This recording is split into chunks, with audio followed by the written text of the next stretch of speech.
Breaking news. Beijing threatens to cut off rare earth exports amid escalating trade tensions. The headline flashes across screens worldwide, sending shockwaves through stock markets from New York to Tokyo. In a Silicon Valley lab, a lead engineer's phone buzzes with urgent messages. Her team's electric vehicle battery project is suddenly at risk. The rare earth magnets they need, neodymium and dysprosium, are now in jeopardy. Years of work and billions invested could grind to a halt.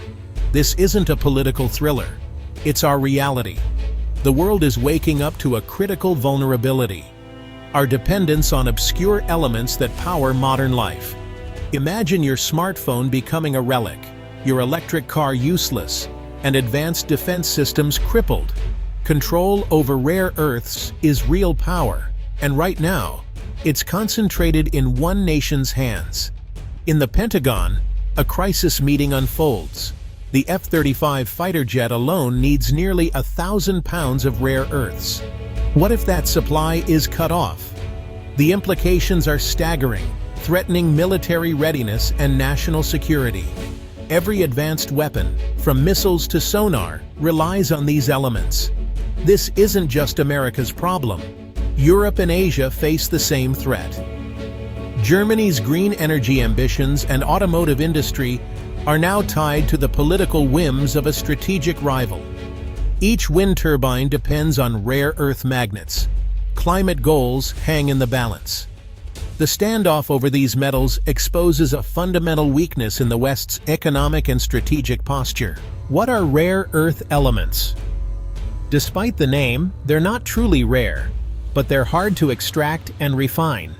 17 elements, including the lanthanides, scandium, and yttrium, are scattered in low concentrations, making mining and processing complex. These elements are the secret ingredients of modern technology. Your smartphone's vibrant screen, powerful magnets, and polished glass all rely on rare earths. Without them, our sleek devices wouldn't exist. They're the vitamins of technology, needed in small amounts, but absolutely essential. Their importance goes beyond gadgets. Rare earth magnets are at the heart of electric vehicles and wind turbines, making green energy possible. As the world shifts away from fossil fuels, demand for these elements is exploding. In defense, rare earths are non-negotiable, used in missiles, radar, night vision goggles, and more. Military strength is now tied to access to these materials. Samarium cobalt magnets, for example, are crucial for missile guidance. A nation's security depends on a stable rare earth supply. Control over these elements is a matter of national security. China's dominance in rare earths is no accident. It's the result of decades of strategic planning. While other nations closed mines over costs and environmental concerns, China invested heavily, seeing rare earths as a strategic asset. Deng Xiaoping famously said, "The Middle East has oil, China has rare earths." China used low labor costs and lax regulations to undercut global prices, driving competitors out of business. By the early 2000s, China controlled over 90% of the world's refined rare earths. But the real value is in processing. China invested in the expertise and infrastructure to refine and separate these elements. Even new mines often send ore to China for final processing. This monopoly extends from mine to magnet, giving China immense leverage. The world saw this power in action when China cut off exports to Japan in 2010, a warning of how economic power can be weaponized. This single-point dependency creates global uncertainty.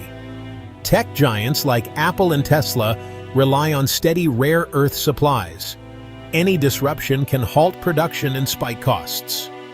China's control means it can set prices, making green tech more expensive and giving its own manufacturers an edge.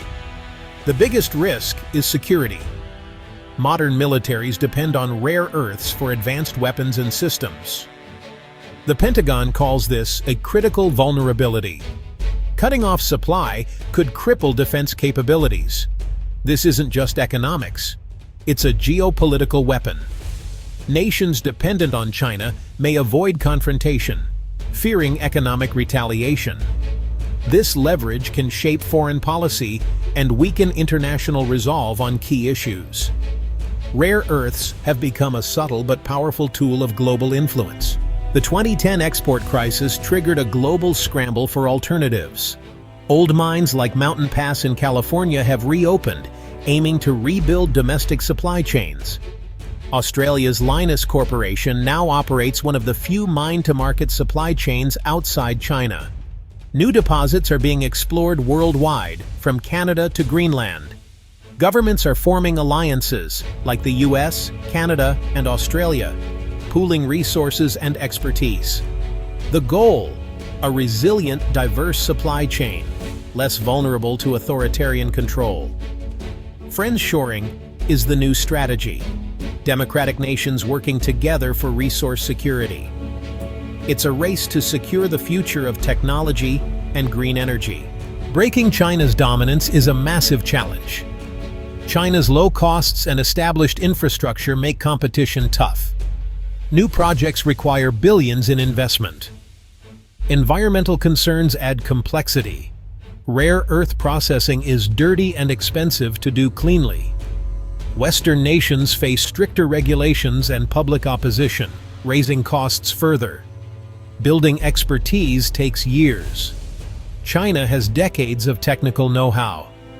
Even with new mines, turning raw materials into finished products is another hurdle. China dominates downstream manufacturing too. Without full supply chains, Western mines may still rely on China for processing. The path to independence is long, costly, and complex, but it's essential for economic and national security. Around the world, real projects are taking shape. Australia's Lynas is expanding, with new processing facilities in Australia and Texas, backed by US funding. Canada is fast-tracking exploration, with projects like Nechalacho focusing on critical, heavy rare earths. Europe's discovery in Sweden could be a game-changer, though mining is years away. The EU is pushing policies to accelerate development and investment. These efforts face challenges: environmental concerns, remote locations, and long timelines. But each project is a step toward diversifying supply. Progress is slow, but the momentum is real. The journey to resource security is underway. Another frontier is the urban mine, recycling rare earths from discarded electronics and industrial waste. Millions of tons of e-waste contain valuable materials, but recycling is difficult and costly. Extracting tiny amounts from complex products is a technical challenge. Current methods are energy-intensive and not yet scalable. Still, startups and researchers are developing new techniques, from advanced chemistry to bioleaching. Governments are supporting innovation with grants and incentives. Urban mining won't solve everything, but it's a crucial part of a sustainable, secure supply. Combined with new mining, recycling can help reduce dependence on China.